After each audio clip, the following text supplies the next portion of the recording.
I want to talk about champions. I want to talk about a very, very special champion that is the reason of my guidance to Islam. My grandfather was from an area which is called Zgharta in Lebanon.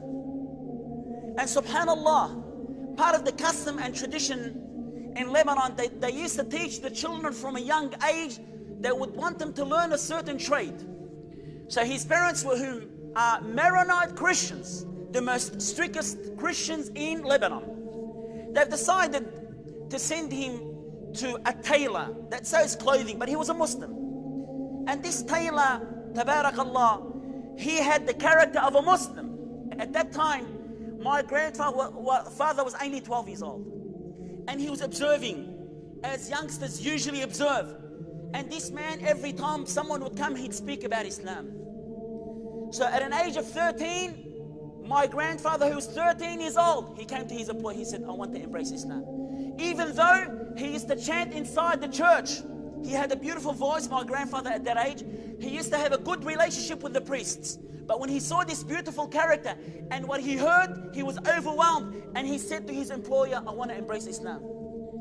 His employer had said, I recommend that you don't go and tell your parents. He went and told his parents.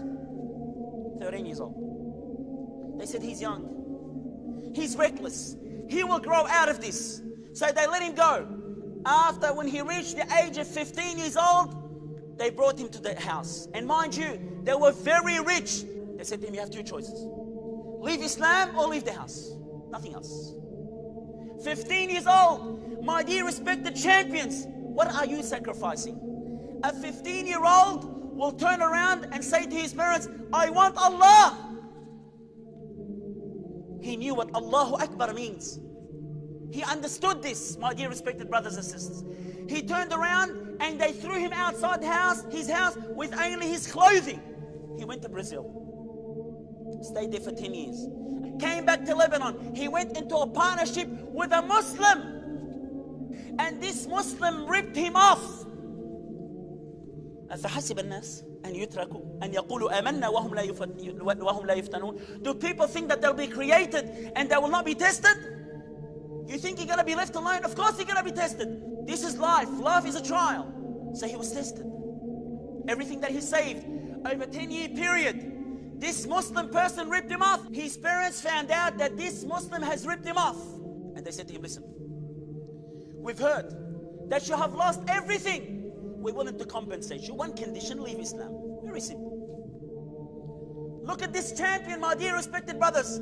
He said, who told you I've lost everything? Who told you? He said, I'm a multimillionaire. They said, what are you talking about? Your friends told us that you have basically lost everything. He said, I am a Muslim. And I'm a multimillionaire. I'm rich. Yes, my dear respected brothers and sisters, you want to attain this status and position, you want to attain honor, it is by being a Muslim. وَلِلَّهِ الْعِزَّةِ وَلِرَسُولِهِ وَلِلْمُؤْمِنِينَ. To Allah belongs izzah, honor, and to His Messenger and to the believers. You want izzah? Listen to the beautiful saying of Umar radiallahu anhu. He said, نحن قوم أعزنا الله بإيش بالعروبة بإيش بالإسلام.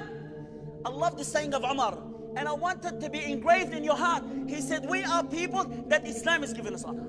Whoever takes honor with something else besides Islam, Allah will disgrace you. So you want to be a champion? Be a champion. Be a true Muslim. Be a servant of Allah subhanahu wa ta'ala. And he changed his name from Zablit to Muhtadi. Did it end there? No. They wanted to kill him. They had actually plots to kill him. But Allah protects those who believe. My dear respected brothers and sisters, we want to be all champions by the will of Allah subhanahu wa ta'ala.